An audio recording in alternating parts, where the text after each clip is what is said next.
scenes with Richard, and we seemed to live in a tent. So I think my favourite one was the last one that we did with Alan Taylor, where I had to reminisce with you, and then you basically told me no. Yeah.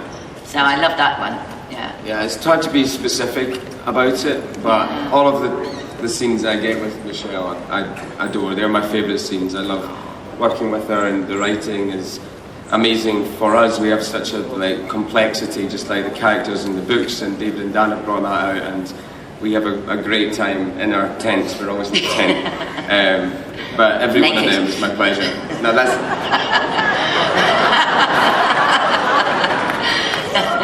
No, fully clothed. He is my son. All right, we have a next question.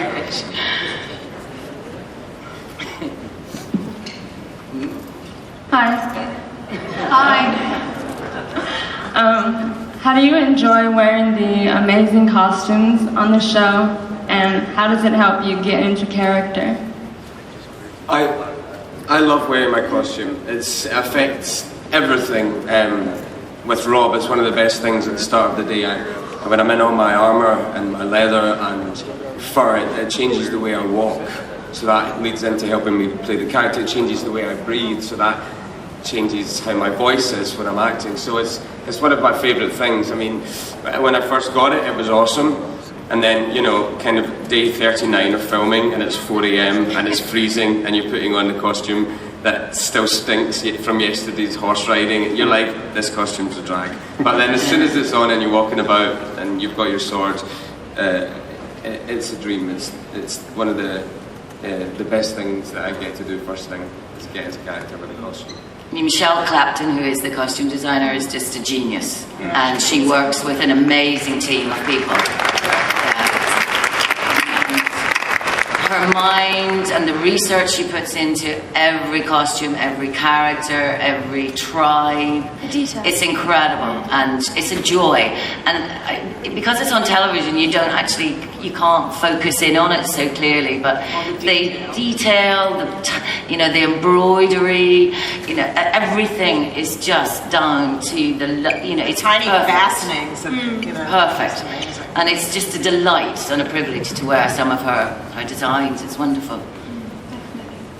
I know one couple of costume-related questions that the fans have occasionally asked me, Rose, is one question is, beyond the wall, why doesn't anyone wear their hat? Don't your ears get cold up there? Hats. I know, I was so lucky though with my hood, because I had a hood with my costume, and I would keep it up and put it just up whenever I could, just because the wind was pretty ferocious up there, kind of like on top of the mountains and stuff. But no, I was very, very happy to have that hood. But nobody wore a hat, apart from Simon, who played Corin Halfhand. He knew what he was doing. Yeah, he kept his hat on, he never took it off. Fairly jealous of him. And of course, my 13-year-old colleague, the producer in charge of boobies, must have fallen down on the job in Carth, because someone has changed the design of the Carthian gown that is described in the book. How did that happen? No, well, I mean, I for one just enjoyed wearing the costume for season 2. That was good. We did change it slightly so that we were a bit more warm. Oh. I see. It was a warmth issue. Okay. Yes. All right. Yeah, speaking of costumes here, yes? Hello. I was wondering, if you had your own sigil, what would it be? It's for the whole band. And Rose, if you could tell me that I know nothing. Parrot myself. You know nothing. Nothing!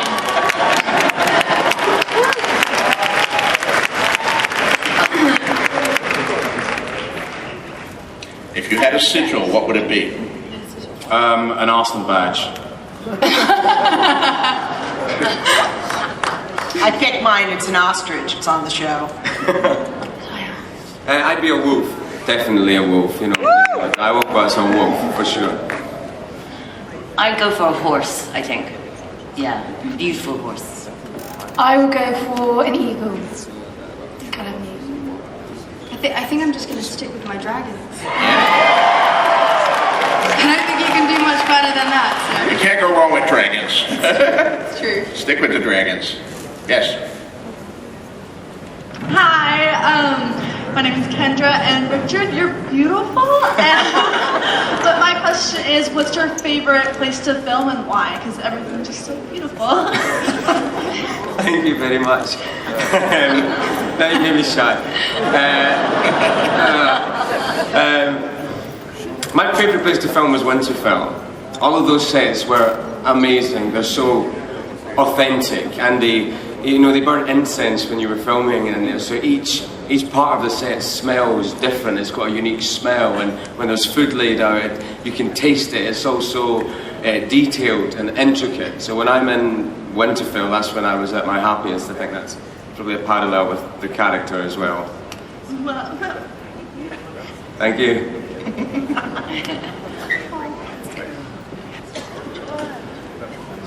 Hello. Hello. Great show. Heartfelt thanks. I wanted to ask, the closest example I could give is the original Star Trek, and how they would have an episode about racism and talk about something contemporary. And I personally feel like at times a sword in the darkness and in service to the heavenly kingdom. And I get a lot out of the episodes, and I just wanted to know from anyone who wanted to chime in about if you think some of these episodes are talking about some of the darkness today. Yeah, well, I mean, I think that's what's one of the wonderful things about Game of Thrones is that you can. It is incredibly relevant. I think that's one of the reasons why it's so brilliantly successful, is that it deals with issues that everyone is handling with today. With family, envy, love, jealousy and love, and death. war and death, exactly. And I think Survival. everyone deals with all of those issues in each of their plot lines, in each of their characters, and that comes from George, and then also from David and Dan as well. It's just the whole thing is so beautifully written that I think shines through. I mean, I think one of the things that made me respond to it initially was, so often that fantasy shows are simply good versus evil. And what I think George managed to create in his characters were very complex human characters. And I think what you are responding to are really complex human emotion, which is what drives, everything. And I think that's what the show brings out. It's not just the production value in shooting in 4 different countries and the costumes and all that, but what it boils down to are complex stories, really well told, acted beautifully. And that's what all great drama is. And so I think that's what resounds. J.R. Tolkien always resisted the idea that Lord of the Rings was allegory, which people sometimes said that it was an allegory of World War II or whatever, and that always made him angry. He rejected that. And I think rightly so. And I also don't think my books are meant to be any sort of veiled statement or direct statement on current political controversies, which is not to say that there isn't political content or moral or ethical content in them. There is. I mean, my hallmark as a writer has always been the words that William Faulkner said in his Nobel Prize acceptance speech, which was that the only thing worth writing about is the human heart in conflict with itself. And that's what I try to make my books about, and I think that's very much what Game of Thrones, the television show, is about: the human heart in conflict with itself. The swords, the dragons, the magic, the castles, all of that is exciting, but the heart of the story is the characters. Khaleesi, you have a question. Hi. You look awesome. Thank you. Now, in the Game of Thrones universe, the characters aren't always as morally pure as in other, series, novels, anything.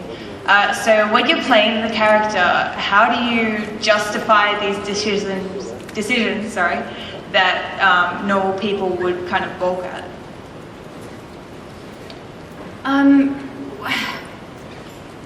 I don't know. I'm speaking for on behalf of Dany. I kind of feel like every choice that she makes is morally justified, and I think that Yeah, I mean, I understand that, but it's also because all of the characters are so well-rounded and so complex, it's never a matter of right or wrong, or it's never a matter of kind of one thing versus the other. I think that it's incredibly circumstantial, and I think that's kind of the beauty of it. That's why each character is so rich. So, yeah, I hope that's answered your question. I think, you know, the fact that some of these issues do provoke debates among the fans, some of the decisions of the characters, pleases me, because I think, you know, fiction and entertainment should be morally complex. I mean, you know, we all enjoy a science fiction movie where horrible squids come down from space and they're going to eat us all, and Earthmen band together and kill the horrible squids. But there are a few deep moral questions there. To my mind, it's much more interesting if you debate, you know, did Dani do right or wrong when she imprisons Aurazon Doxos and Dorea in the vault at the end? You know, is Jon Snow doing the right thing or the wrong thing when he kills Horan Halfhand? You know, what's happening with, you know, when Robb marries and when Catelyn frees Jaime, all of these issues, and of course Theon is just a whole bundle of wonderful choices. And women's like history, George. You know what I mean? So you know, these things can all be argued, and that's to my mind much more fun than fighting squids from space. Yes. Yeah, I came here all the way from Iceland, and Rose.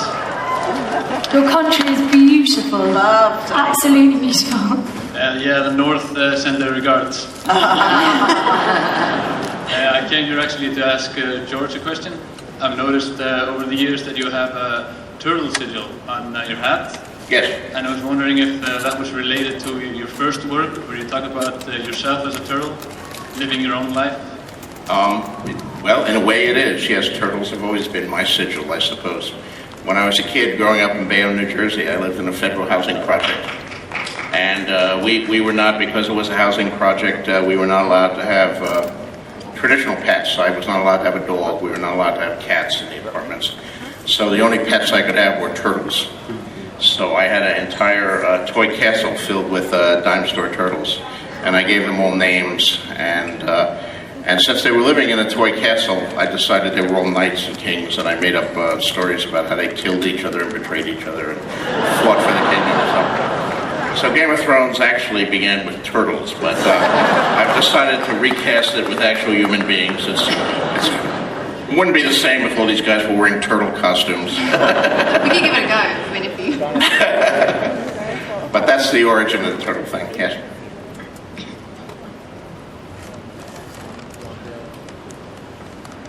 Hi, I'm also from the freeze your ass off country. Well, I was just wondering if the actors have actually read the book and whether they added any personal touches to the characters according to how they experienced them. We have read the books. Have you read the books and added touches to the characters? Yeah. We're trying, some of the actors don't, some of the actors like to stay away from it, I think, because the show is a different beast to the books. But for me as an actor, I like it's great source material. That's where it came from, and that's why I try, and I think the cast would agree, we want to try and make it as honest as we can to George's work. That's where it comes from, and that's where we want to kind of research it. It's a gift as an actor to have an amazing script that comes from amazing source material. So we really try and get into it as much as we can. I read season by season to not preempt myself, to try and keep the surprises coming for me, so that hopefully it transfers on to you guys watching the show. You get as surprised as I do when a decision is made or something changes. But the books are great. We just love to read them anyway. Yeah. And they're great to have, because sometimes, you know, you're not always 100% sure what you're doing as an actor, so that's the nature of the process. So if you have material like George's novels and the way he writes in the novels as well, you know, he gives you the thought process sometimes of what the character's going through and the torment and the dialogue that they might be having internally. So you can use that and utilize that with David and Dan's or Brian's, whoever's written the script at the time.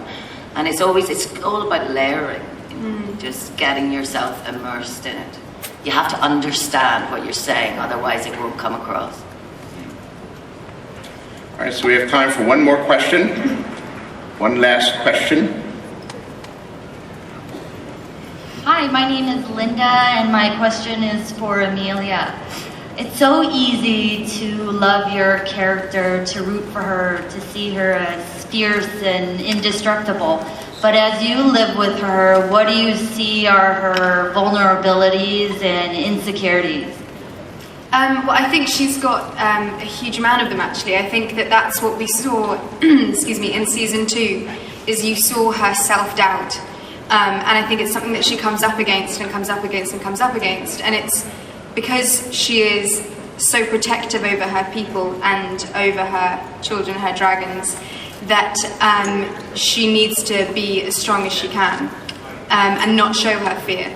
But she definitely feels it, and that's kind of one of the beautiful things about the character that keeps her human and that keeps her kind of linked in with something very real and very kind of noble, I think, as opposed to just wanting the throne for the throne's sake.